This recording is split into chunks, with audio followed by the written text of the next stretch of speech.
Hey guys and ghouls, welcome back to the Cozy Ghost. I'm your host October, and welcome back to Hiveswap Friendsim. Let's get right back into it with Tagiri.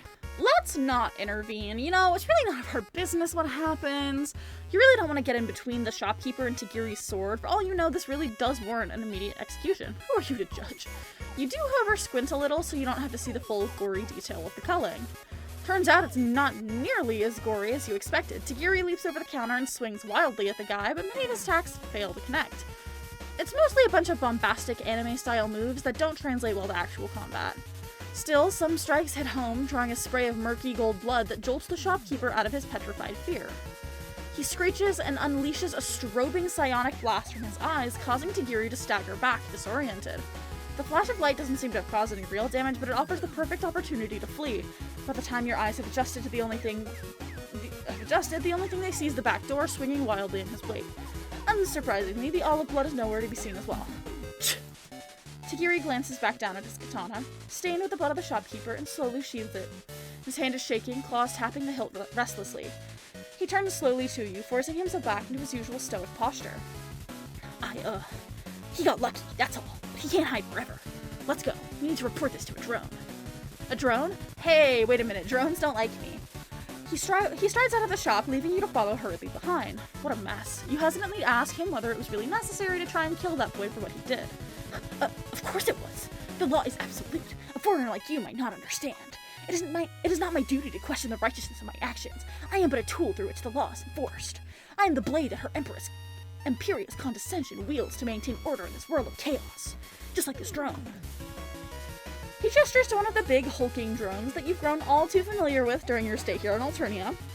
Right now, it looks like it's cleaning up some bronze-colored blood that was spattered on the side of the building. Tagiri approaches and hails it, beginning to explain that there's a collector's shop he needs to report for rebel activity, but the drone isn't listening to any of that. It slowly turns from him to stare directly at you, and it raises its weapon to your face. A grating, electronic noise issues from its metallic grill. In the immortal words of a wise cartoon dog, Roro. Hold it! This creature is under my protection. It has committed no crime. If you continue this attempted culling, I'll strike back with my katana. And a strongly worded letter to your superiors. The drone seems supremely annoyed that it can't just get right down to culling a motherfucker, but Tagiri's cast must be high enough to give it pause. You, the motherfucker in question, are incredibly relieved. That relief quickly fades when the drone produces a palm husk with a blurry picture of you on the screen and a lot of text beneath, most of it flashing red. That's never a good sign. It looks like a rap sheet. Tagiri reads through it quickly, which is a pretty impressive feat considering his eyes are still closed and his expression darkens the further down he gets. Was it under suspicion of meat product theft? Heist of fine art?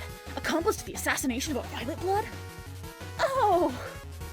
You didn't realize you'd racked up such a heavy list of crimes. He's already rounding on you with fury radiating off of every inch of his being. It's terrifying. You've seen this guy arguing with a retail clerk. You know what he's capable of. All this time, I thought your soul was open to the way of the samurai. I thought I'd met a potential new connoisseur of the animated arts. But no. Your blood pusher pumps only lies through your villainous veins. You were just looking for an alibi, a place to bide your time, to hide away from the drones until it was time to indulge once more in your criminal ways. You tried to defend yourself. You didn't do any of those things, and you had a perfectly good reason for most of them. Tagiri isn't buying it. He's clutching his katana's hilt so tight, veins are bulging on his hand. Silence, coward! The time has come for my blade to strike true. Ha! He draws his blade in a smooth motion and swipes at you, and you just barely manage to sidestep the attack. You dart backwards, stumbling over yourself in your haste to get away, while he swings his katana wildly around while making lots of weird grunting noises. Once again, his mouth has been writing a check his sword hand can't cash. But you doubt that matters when trolls are stronger and faster than you in general, and he's accompanied by a giant murder drone. Time for you to split, and you better do it lickety. Glancing around, you notice that you're about to cross under a bridge with an underpass beneath it. Perfect! Just like an action hero, you can hop right under the edge of the road, duck into the underpass, and find a nice hiding spot. You dash toward the traffic barrier, vault nimbly over it, and oh Jesus piss, this is way higher than you thought it was. You hit the ground hard with a resounding crack, and for a moment your vision goes blank as a wave of pain sears your nerves. As the pain and disorientation begins to fade, you decide it's about time to take stock of your situation. A couple of broken bones, old hat, a troll trying to kill you, not unfamiliar, drones attacking you, same, and the sun about to rise and scorch you into nothing, again. Individually, you've risen to the challenges of just barely handling each of these problems. But all at once? Yeah, you think you're just gonna call this one here. Useless. Damn! That's kind of hilarious, actually. But damn. Well, that's what I get. For being a criminal. Okay. Let's say that both are good. Because subs and dubs are both good under different circumstances. I personally prefer subbed anime. Just because I like hearing it in the way that it's originally performed. I watched all movies in other languages subbed also. I don't like do English dubs. Both are good. His expression immediately sours, a look you're all too familiar with. If you had a mouse, you'd be frantically scrolling the wheel upwards to roll back in time and make a new choice. But you live in the real world where you have to face the consequences of your god-awful anime opinions. Have you no conviction?